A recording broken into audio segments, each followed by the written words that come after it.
Ma'am, is my screen visible? Good afternoon, cadets. Today I'll be taking up the chapter, A Question of Trust. We have started the chapter yesterday, and the theme of the chapter is that if you break the trust of others, definitely you will also get cheated. So it's a question of trust.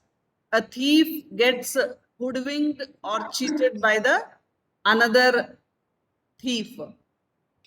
And second theme of the chapter is appearances are deceptive. Always, it is not that a physically handsome or beautiful person is good. So it underlines the fact that we need to have inner beauty along with good physical appearance. If we have good physical appearance, we should possess inner beauty too. I'll call Cadet Mayaraj to speak on the topic appearances are deceptive. Good afternoon to one and all. Respected Asha ma'am and all dear friends. Today it's me, Cadet Maharaj from 10th B, here to speak on the topic appearance are often deceptive. This is a very good proverb used by us often, and this proverb warns us that we should not merely believe in things and persons by their appearance, for they are often deceptive. Go slow, go We are, slow, we are go living, slow. okay, ma'am. We are living in a modern era where people are very modern and do more fashionable things, and that's why cunning people take advantage of such people. One big example is that advertising companies make very interesting and attracting advertisements. Producers of the products do not care for the quality of products, but they only care for the quality of the wrapper. This makes the public more attractive and then their markets go high. In the same manner, outer beauty and beautiful dresses alone also attract the shallow people. Sometimes people are deceived by them. When we meet a person, we also do the same mistake. We judge them so fast by their appearance. In this meantime, our judgment may be wrong. It may be a wrapper, just like on chocolate or gift wrapped. You can't guess what's in it until you open it. After you consume the product, then only you can guess the quality of the product, but not just seeing the ad wrapper. Hence, this proverb teaches us the moral that don't judge book by its cover. A few encounters will enable us to understand the person better and never come to a conclusion so quickly. So, never judge people by their appearance because appearance are often deceptive. Thank you, one and all. Very well spoken. Can somebody correlate the proverb with the chapter? One of the cadet to correlate the proverb with the chapter that appearances are deceptive. Anybody? Prashant, Abhiram, Abhimanyu, Abhishek. Somebody to volunteer. Ma'am, in the chapter we can see that the a lady has entered from she came from upside and she was pretty and but when we go through the chapter, ma'am, at last uh, he'll he'll be she'll be able to catch that thief by deceiving her, ma'am. She'll trick that thief Yeah, and in the chapter, there is a lady who is extremely beautiful and she tries to trap our main character, Horace Danby. And ultimately, Horace Danby lands in a jail. That is what we understand that appearances can be deceptive. Now, let us take up the author of the chapter, Victor Canning. Thank you, Ravitej. Author of the chapter, Victor Canning. Ma'am, is my screen visible? Yeah. Okay, ma'am. Victor Canning was a prolific British writer of novels and thrillers who flourished in the 1950s, 1960s, and 1970s. He was personally reticent, writing no memoirs and giving relatively few newspaper interviews. Victor Canning was born on 16 June 1911 in Plymouth, Devon, the eldest child of Fred Canning and his wife Mabel Nee Gould. The address of the family, according to the 1911 census, which took place just before Victor's birth, was 6 Rawdon Street, Peverell, Plymouth, and his father's profession was given as taxi driver. To elsewhere, he described himself as a coach builder. During World War I, his father served as an ambulance driver in France and Flanders, while Victor, with his two sisters, went to live in the village of Calstock, 10 miles north of Plymouth, where his uncle worked for the railways and later became station master. After the war, the family returned to Plymouth. In the mid 1920s, they moved to Oxford, where his father had found work, and Victor attended the Oxford Central.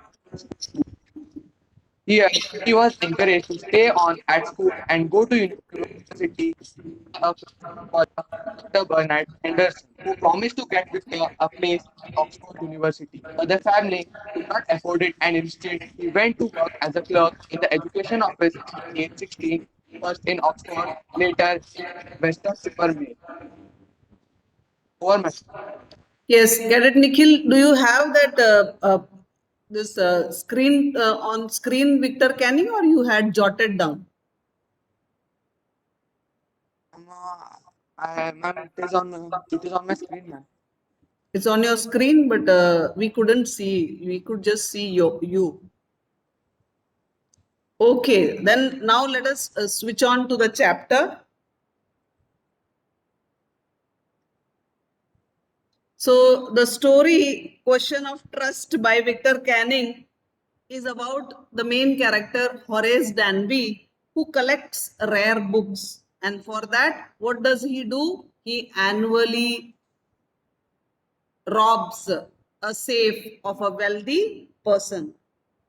And we come to know in this process, he gets caught and gets trapped by a beautiful lady, and she also was a thief. And our Horace Danby does not know that, and he falls into her trap, and finally he lands up in jail. So now let us read the chapter. Chapter, please, Rishi. Cadet Rishi. The chapter.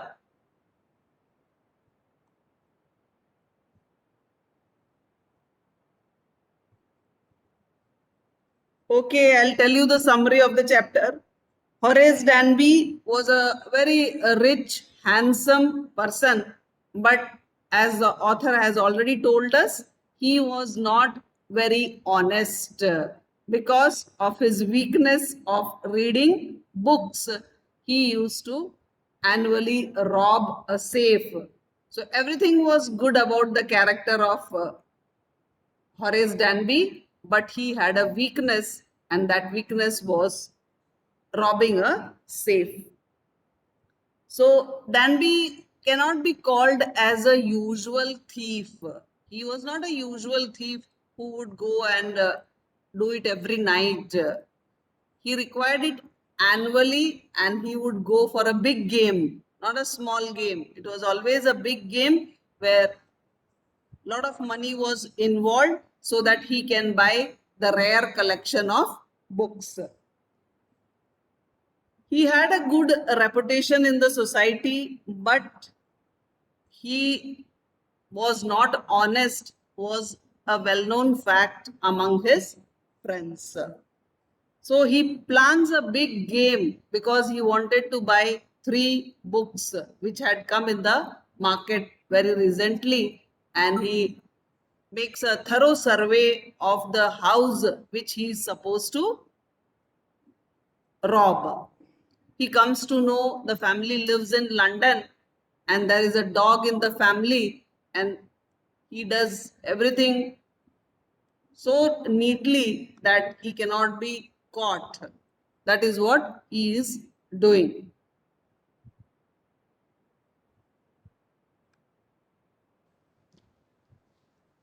Horace said, I would, of course, cut the telephone wires first, and then he hesitated, a smile on his face.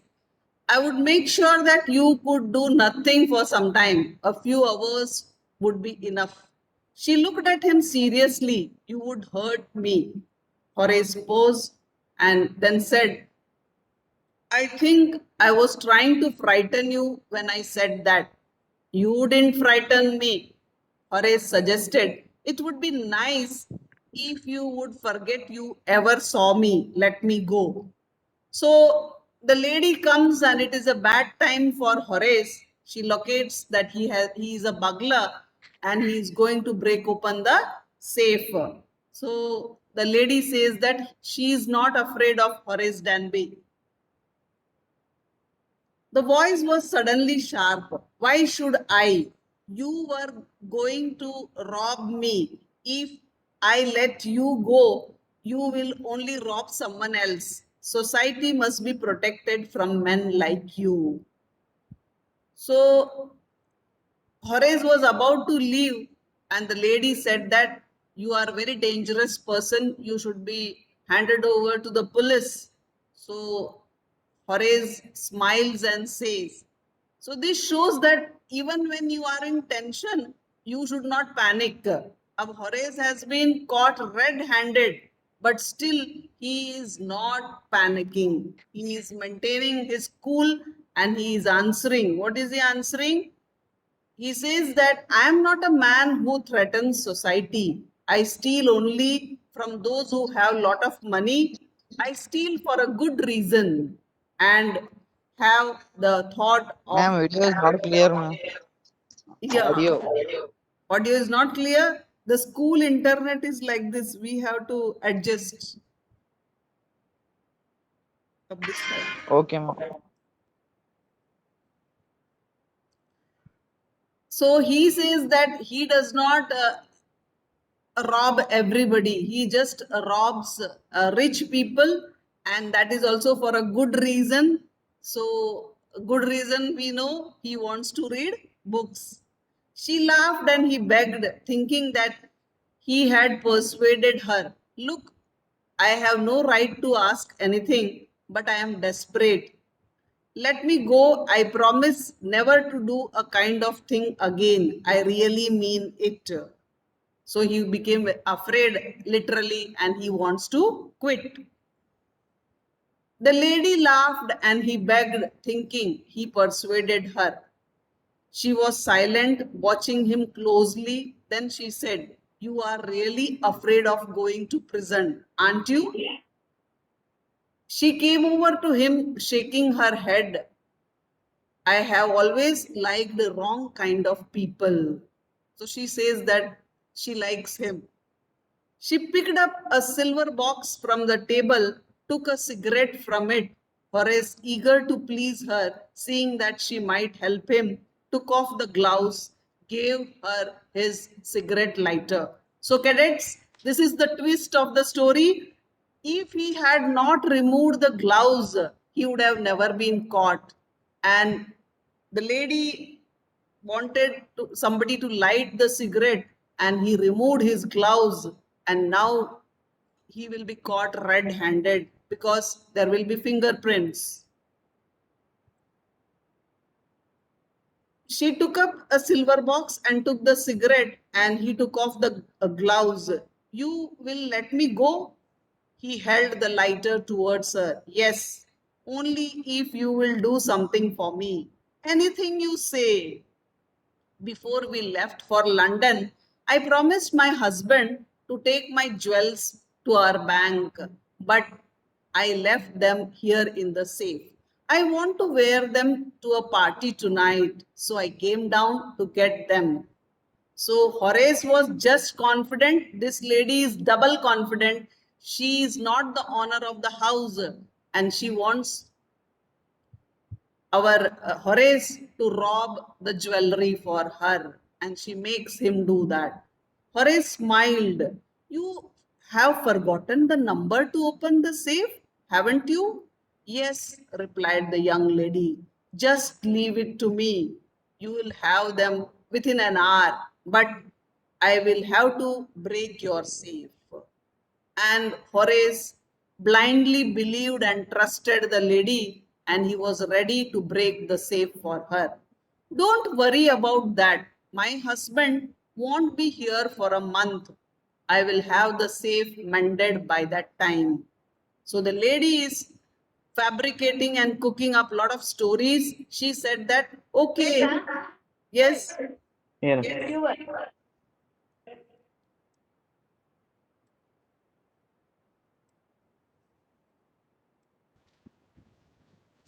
and within an hour, Horace had opened the safe, given her the jewels, and gone happily away. So Horace thought that at least my life is saved. Though I did not get the jewelry, I wanted to buy the books. At least I am safe and my life is safe. So he gave the jewelry after opening the safe, and he left. For 2 days, he kept his promise to the kind young lady. On the morning of the third day, however, he thought of the books he wanted. He knew he would have to look for another safe.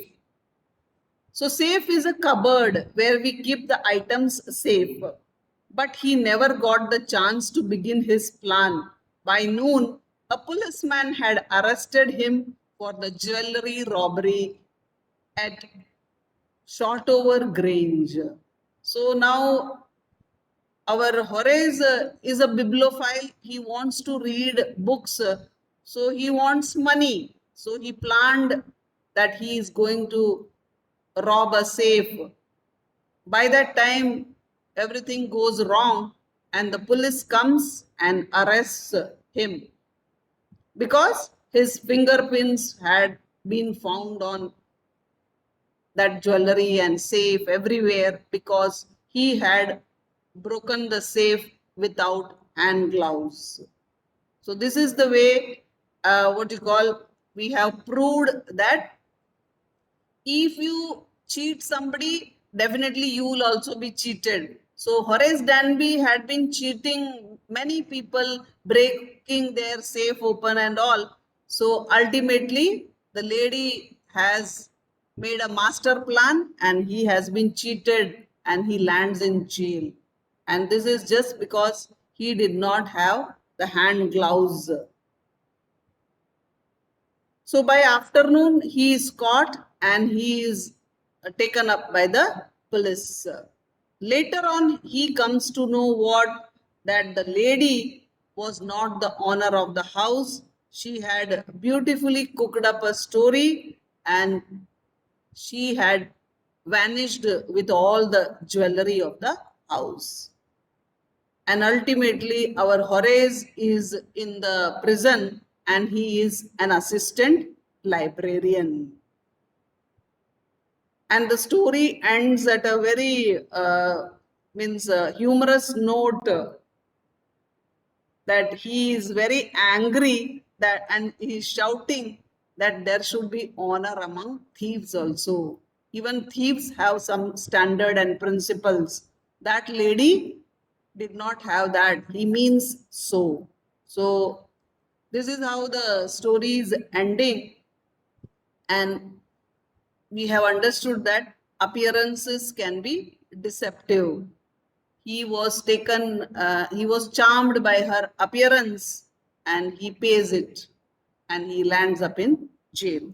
So, somebody can summarize the chapter once fast.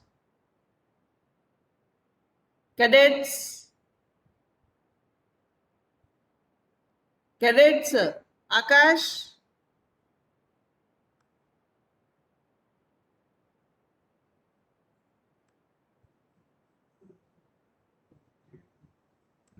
Studying books. Yes, he's what do you call? He said He's doing it for buying good books.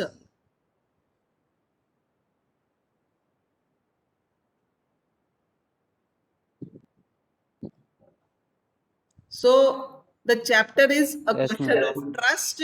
The man He was only trusted. cheating once in a year for Yeah. stealing.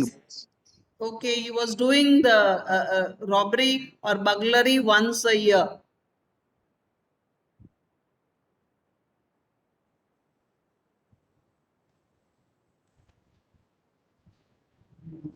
He trusts the lady blindly and she fools him and gets the safe open and vanishes away with the jewelry. That is the ending of the story. And poor Horace Danby, he landed in the jail as assistant librarian.